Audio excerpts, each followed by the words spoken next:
think what you really use one point as a curator in the field of architecture is that you almost have an epistemological approach to space, and also in the way of the awareness of space and the perception of space as the main interest. That's kind of how you started also with the critique of the classical architecture exhibition, in more less a form of representation but of experience that's happening. And there's many more projects that I know of the Program Gallery, and it's really worth taking a look at the website of the Program Gallery, because all the projects are very well documented, what kind of things have been happening there.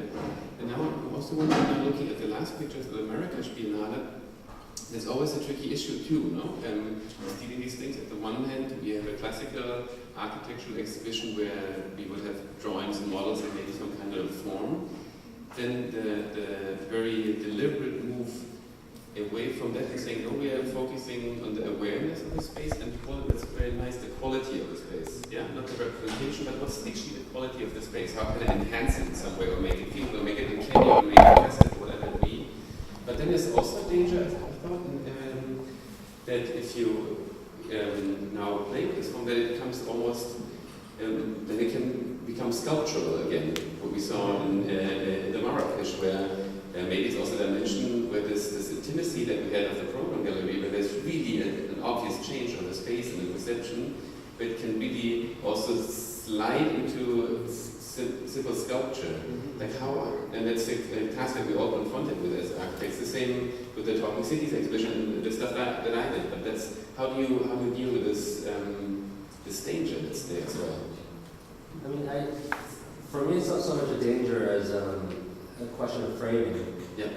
And so if, with a lot of the exhibitions that we do at Program, we could just have called them art exhibitions, and I think everyone would have been fine with that. And I think by calling it an architecture exhibition, by calling out the questioning of it, was really the point. Okay, there's other questions, but maybe do you want to? I do, but I'm sure other people do, so I'm fine, I'll straight Yeah, I just want to follow up from way before when I threw the stone and you were asking about that you are invited to events, and me, when you were suggesting that I was invited to events and whatnot. Let me first clarify that if it wasn't for you or for Lukas, I'd probably be cleaning toilets at the Liaison studio, you guys, my interface as an artist, as an architect, with both of you, and with you, Carson, has been incredibly fruitful. And therefore, when I threw the stone, I was talking more about the general condition of the independent curator, not necessarily the omission or the rejection, entire rejection of the curator. There's a role for that, and I think that's what I'm demanding, that's what I'm expecting, is to clarify and to expect more from that relationship and overreach of curatorial practice, which is what I think Rani was talking about curators with agendas. And so, two questions for Carson and for Rani. I would love to hear from him about this. The first question is, how is it exactly that we can call this architecture exhibition while not thinking of installation art or sculpture? What is the separation? Because this is completely unclear to me. Why is scenography a subjugate of this condition somehow? At least that's the tone that you use. And thirdly, you didn't talk specifically about it, but you've been talking these past few days, and you kept bringing up the matter of entertainment, which is, I think it's incredibly problematic in this curatorial action that has this meta-narrative for the purpose of entertainment, as opposed to the curation and the exhibition and the situating of art in whatever form it is. Well, maybe I'll answer the last one first. I wouldn't say that entertainment is the meta-narrative. I would say it's the actual... Oops. The phone. Yeah, I wouldn't say entertainment is the meta-narrative. I would say for me it's the actual narrative. I would want very much for when people come to... And by entertainment I don't mean singing and dancing, although performing is something, but I mean an intellectual form of entertainment as well, that there's a reason for someone to want to engage, and the reason for them to want to continue to engage is because they're intellectually stimulated or entertained. I mean, it's like the word exhibitions are called shows as well, right? And I think a level of fun can be in there, not only but also for the sake of engaging a general, larger, or different publics that don't have access or haven't had access to art and architecture before. For example, in Marrakesh, if some of the last show they kind of put up there with the white room and the change in light and that's it, people would kind of walk past and completely dismiss it. There's no something big, something that engages people physically, bodily, I think will allow them to will ask them to look at it for a longer time and then possibly engage intellectually with it. So I think entertainment has a huge role in in doing that. And the other part of the question? Well, I think it relates to what Lukas was saying too, that the difference between installation art and architecture, for me, really much has to do with framing. And one reason why and when you frame it as architecture, then we look at it as architecture, and we start to analyze it and think about it as architecture and speak about it as architecture. That's simple branding. There's no depth to what you're saying. It's not a branding process. It sounds like a niche that you're carving. No, I would say think about it this way. It's open up the discussion for other questions as well now. Yeah, but I really want to hear an answer to the question. Yeah, but I would think about it this way. When Duchamp said that, here's a urinal, but we're going to call it art. I think that the politics that happened in that was much more than I'm going to call it art. It was saying that there's a potential in framing things and calling them different things that allows for a new discussion to happen. In the introduction Michael Hayes wrote for Delicious Video's exhibition at the Whitney, he called it scanning. And where one scans for moments of architecture, and this can happen, in a building, or in a text, or in many other places. So when we work with artists and musicians and other people through architectural questions, the exhibition that's produced afterwards, we're pretty comfortable in calling architecture. It would very much fit in many different venues as well, but for our purposes, it's architecture.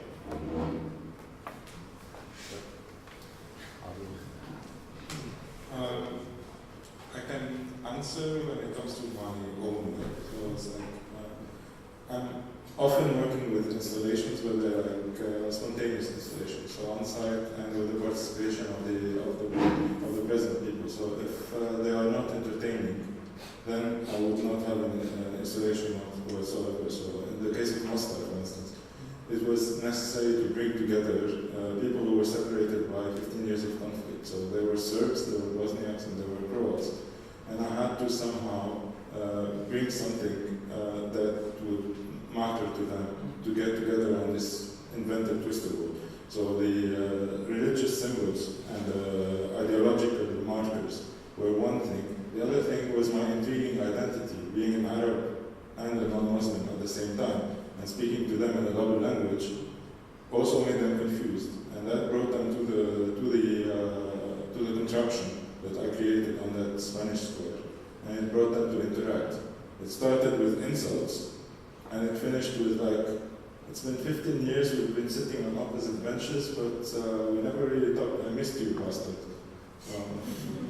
But wouldn't you say that there's a difference between engagement and entertainment? I mean, entertainment is a kind of like a linguistic problem because in music, Sorry, I think that the money goes in there.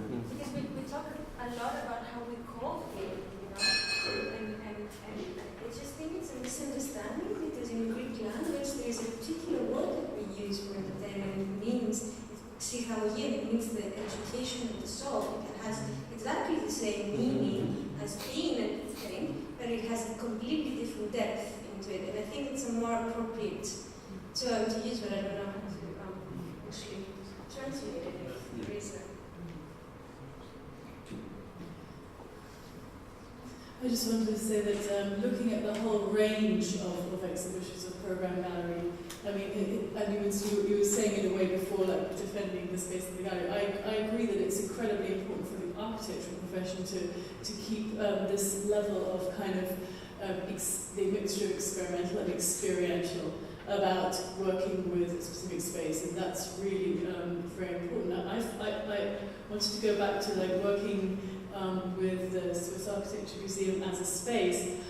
We put incredible amounts of effort, conceptual work, etc., into transforming the space for each exhibition and trying to find a form for the exhibition itself, a display, which often didn't use models and plans, that was sort of had a sensuality and a playfulness. Like we did a show on ornament that kind of transformed the space into a sort of lounge lizard style, a kind of 70s dark chocolatey sort of space, like a Wunderkammer, you know, with beautiful objects, so that the form of the show reflects something of the mood and the sensuality that we would create. I think that's just really important to remember that it is something that is sensual, and it should be playful, and it should lift architecture out of this kind of ponderous, dry, and also not only dry, but this kind of this stuff on screens, renderings, and you know, and bring it back to something tangible that works with the space. I'd like to ask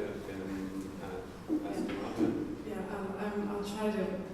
I have sort of two questions. I'll try to be very clear because it's been really interesting to listen to the great variety of approaches and to see images of so many different types of exhibitions.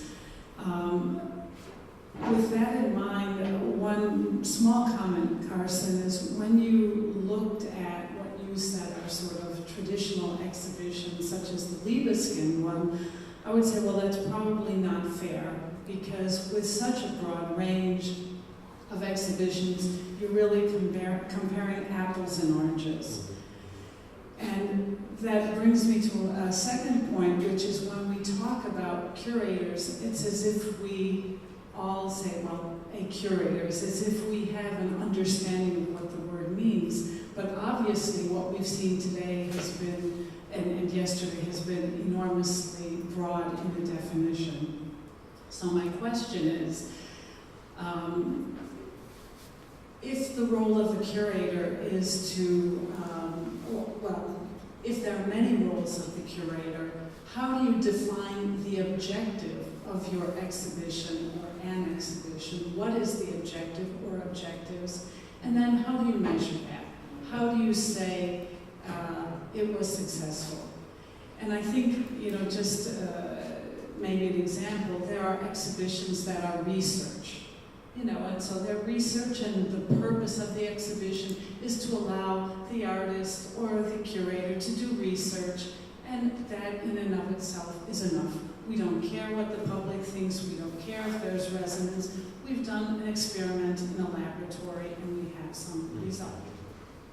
I think the vast majority of exhibitions with public funding have a much bigger responsibility. And so what is that? How do you define it, and how do you measure it? Thanks for the question. Maybe would you Well, as I already answered partly before, I think every topic or every exhibition that you plan as a curator, especially if you set up the topic and the idea yourself, which is the case in most of the times, the objectives is to, on one hand, if you work, I think it's very different if you, at least for me, to curate architecture and design or to curate art. Because curating art, I would never interfere as much as you sometimes do with working with architects or designers, where you really work with them in order to bring out the message, or that what you said, when is it successful. When is it successful? For me as a curator, on one hand, of course, if the audience understands what we wanted to say, if it success for the people, for the architects, let's say, if there is an ongoing story. But if you do a historical exhibition and come up with a team and want people to look at something again, and that happens, that's a success too in a scientific society.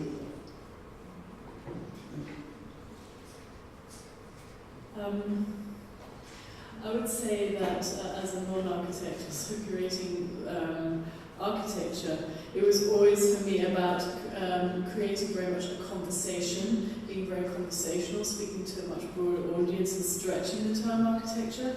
And in the kind of Swiss context, it was very much about never playing to the vanity of the architect, doing quite the opposite. Reminding, maybe trying to do shows that remind the profession of a sense of kind of like having a duty or a humility, a necessary humility and a duty towards kind of socio-political aspects of architecture. The duties to society that are simply there and that have been lost in this kind of incredible formalism. And to revive an often buried discourse. Well, in the case of ornament, it's obvious that, in Switzerland that would be something that I want to talk about, ornament as something transgressive and playful and a discourse that has been completely buried.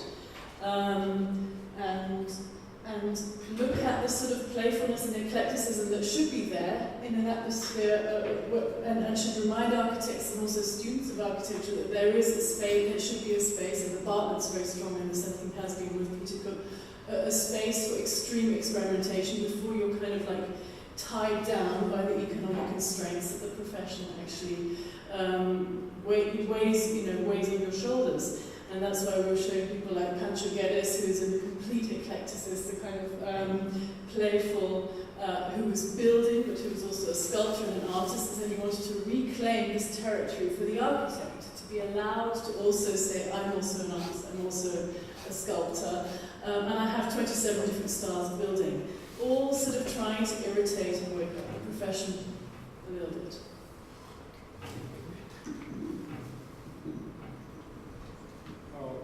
It's we're back to the curating thing, and I cannot claim that I am a curator, but in a way I do it, but in a very spontaneous and fast way. So in a way I always drop, like, I'm influenced by my background, being an architect and being, like, I have a very classical education in architecture, so I'm always looking for an objective and then justifying the way to get there. And then when I'm doing a project, I'm always in conflict because I always want to get rid of that twist in my mind and try to open up the project for any possibility. So in that sense, like there's always room for 50% hazard in anything that I do. So it can be a monumental flop. I have the luxury of not showing those, and it can be a nice project.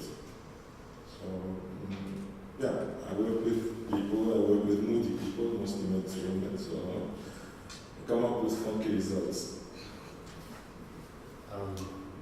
I would totally agree that architecture exhibitions come in many different shapes and sizes, and that I'm not saying that the way that program has been doing it is the only way to do it, but I would say that we can find different names for them. So when it's an exhibition of architecture drawings, historical, we can simply call it an exhibition of architecture drawings. Because I think it maybe confuses the term architecture if everything is lumped into one thing, when sometimes exhibitions are done for PR purposes. I guess it's the same problem with art exhibitions. Sometimes they're done purely for retail purposes, sometimes for trying to express artistic ideas.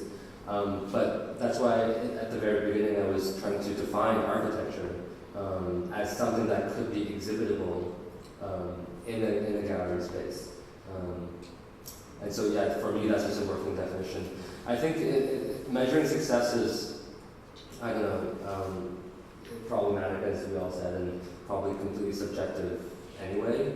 But in the case of Marrakesh, where we were dealing with a larger public than in Berlin, I don't know, interviewing people. So 2 weeks after the exhibition, I went back to Marrakesh and I interviewed people, our interns, security guards, contractors, and just asked them for feedback. And then also numbers, I guess. So, I don't know, not a very satisfying answer. Reviews, I guess, I don't know. After coming up with the concept, how do you navigate the sense of collaboration with the artist? And is there a point where you kind of have a sense of more like taking control of this relationship? Or is it more about with program? Yeah, I would say so. And it's, I think, not having a background in curating, we kind of made it up as we went along. And it was very much informed by architecture. So it always had to end up being something spatial. We were really interested in discussion and finding kind of reasons and for doing things. And during this time, we learned a lot about how artists work too, which is completely different than artists. As a non-commercial space, so we didn't sell art. We always urged artists and other people that we worked with to try something that they would never do, because they here have the license to do it. So we would find funding, and then there's no mandate to sell things afterwards, so they could just experiment, and that opened up the discussion oftentimes.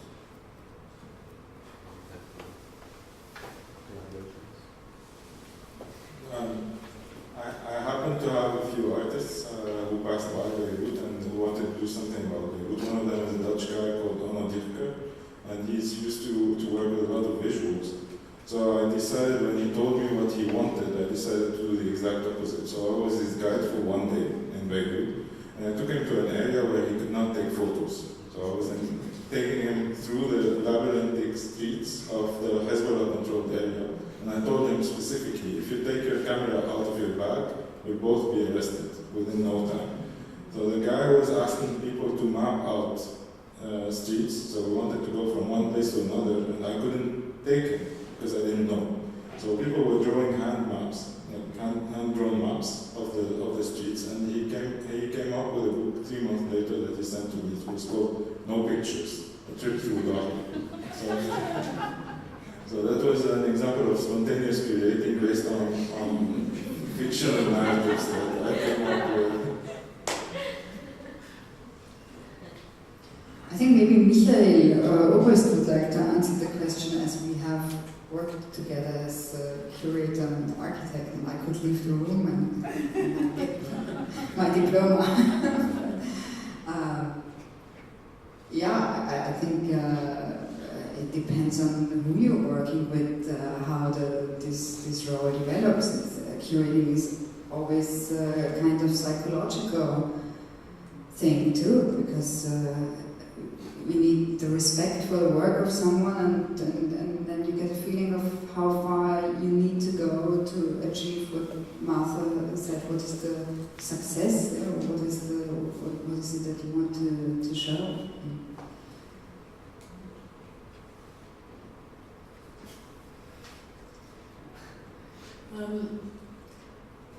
As I've tended to do a lot of group shows, I would say I'm one of those really irritating curators that has quite a strong agenda, that really wants to try and strengthen or densify sort of an argument.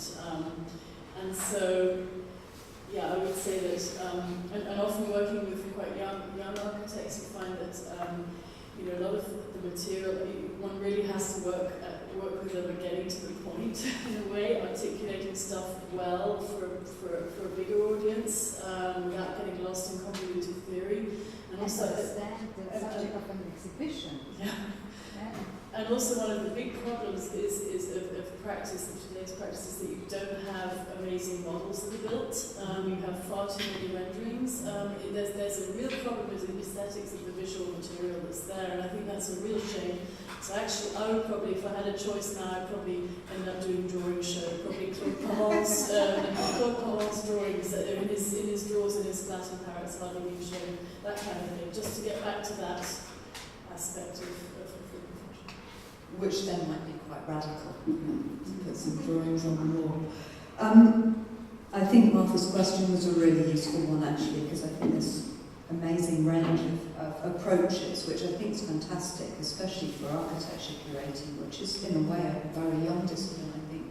I don't know the history of it so much, but the intellectual discourse around it certainly is not as advanced, I don't think, as art curating, and I think it's learned a lot from that.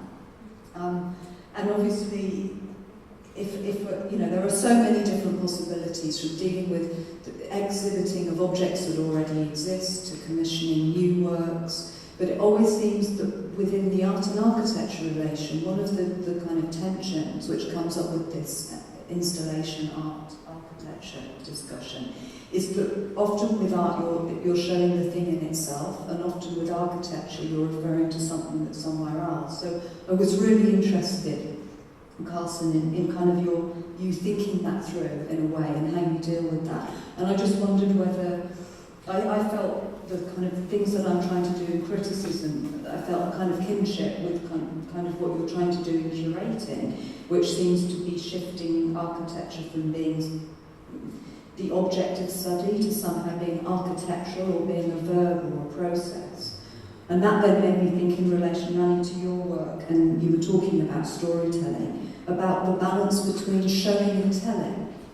And I just wondered if any of you wanted to comment on that, whether you ever think about the balance between showing and telling. Yeah.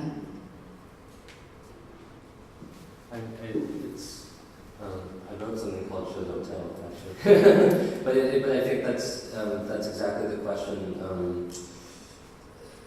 of representation or not, and this kind of how you show something rather than refine its representations. I don't know what more to say about that.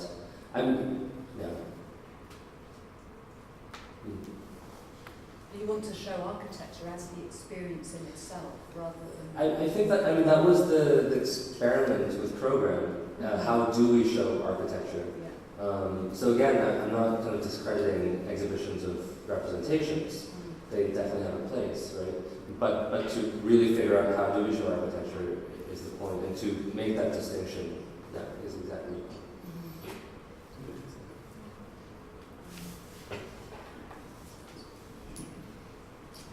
Yeah, I think always having this reminder of what you can show and tell with a 3-minute news piece like Ferguson News has always permanently reminded me that there's hardly anything that beats hearing the voice of the architect and talking about the difficulty, the struggle of the profession of basically getting something made, and that whole kind of conversation. In other words, I think that to me that's always been an element that if you have the resources, it should be a necessary part of a show, of any exhibition on build work. And I'd go further to say we haven't really talked about the new media that are available now.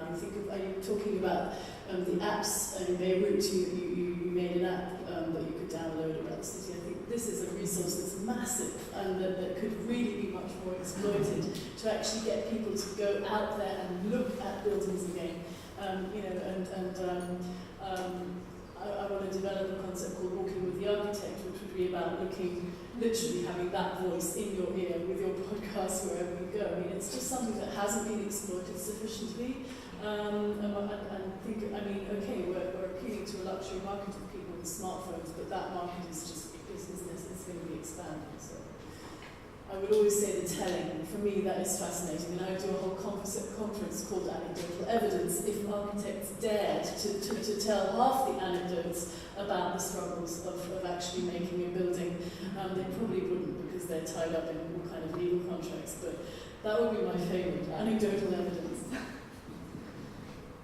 And with the showing and telling, I'd like to come back to what I said with the Biennale exhibition of Ferguson, for example, but it depends also on the space so much. I mean, if you are in a Biennale, one of, let's say, 70 positions, you have to reduce the telling to a minimum. And still there is so much you want to tell, so you need a certain dramaturgy to get the people there to give you this moment of attention and then to remain a little longer.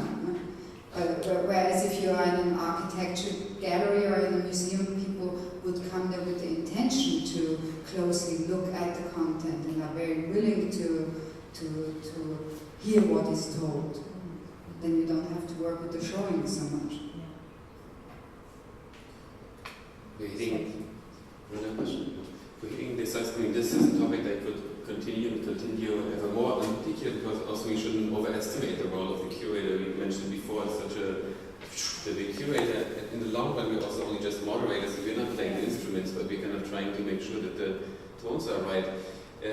It's a great act, I think, of balancing also what you get, because in the long run we are not producing the works of art. We're giving them the space, we're giving them an opportunity, but we're not the producers of it. So at one point there's also, we have to be very humble in our role as a curator, and it's a lot about trusting people and kind of giving them the space to develop, I suppose. But this could continue and continue. I would like you all to invite you all to do this, and actually tonight at Raum&designstrategien, at Space Design Strategies, where we're going to have a little party, actually from now on, and everyone that's here is invited. Raum&designstrategien is basically across the bridge, the Rheingasse 16 to 18, correct? And it would be great to see you all here. But at this moment, I would like to ask all the speakers up front, next to me, please. So, Lukas, Media, Felicity, Iris, and then Martha, Marcus. This was the audience here. Please all come up in front.